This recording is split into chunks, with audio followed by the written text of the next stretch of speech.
प्रणाम। एक बड़ा सवाल मैं बार बार कहता हूं तो कभी याद करिए आप, नफरत किस कदर 8 सालों के अंदर। सवाल नुपुर शर्मा का नहीं है, सवाल गिरिराज जी का नहीं है, एमपी से मिनिस्टर, मिनिस्टर से केंद्रीय मंत्री। नफरत की आवाज बनने का लगातार प्रमोशन। नुपुर शर्मा जैसे लाखों, करोड़ों, लाखों, हजारों नुपुर शर्मा को बीजेपी और आरएसएस ने पैदा किया। 24 घंटा जो शंका मेरी थी,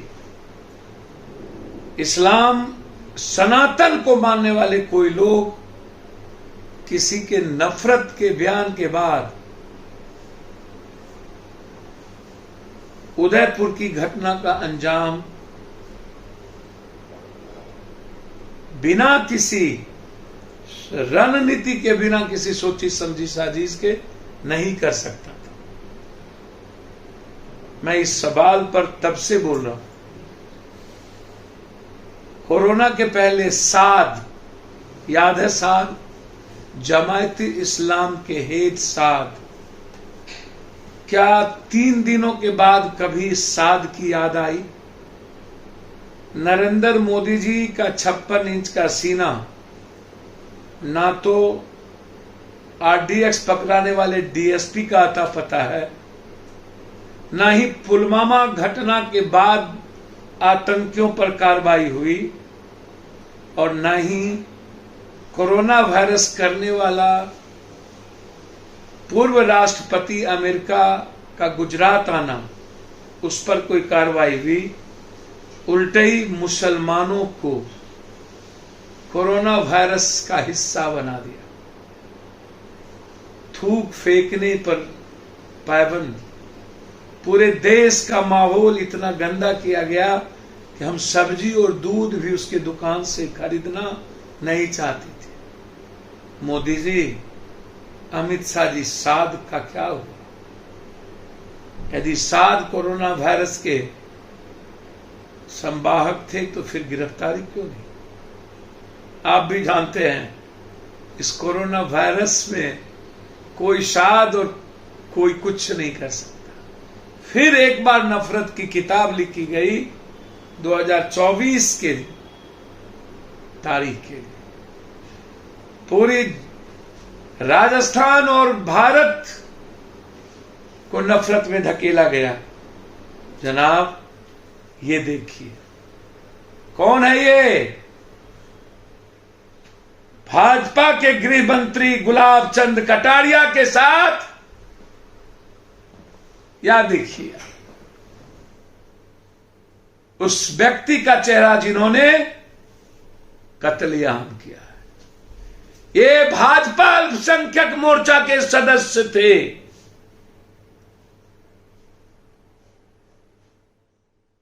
सोचिएगा हो क्या रहा है, और आगे क्या क्या होने वाला है। सर्वोच्च न्यायालय ने कहा कि पूरा देश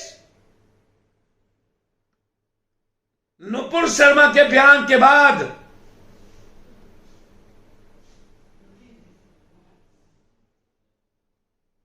दो धारा में बढ़ते नजर आए। बांटने का प्रयास शुरू की गई। नुपुर शर्मा की गिरफ्तारी नहीं हुई, लेकिन दिल्ली के एक पत्रकार की गिरफ्तारी हो गई।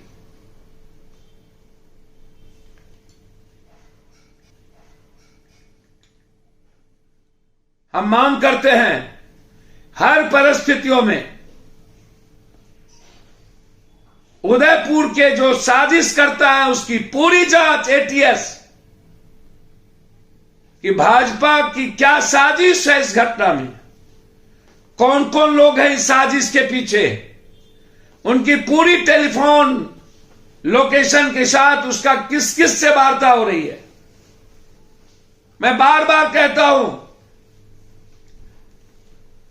भाजपा और आरएसएस का इस भारत के 140 करोड़ लोगों से कोई प्रेम नहीं है। वो राष्ट्र विरोधी है, वो इंसान विरोधी है, वो इंसानियत के दुश्मन है।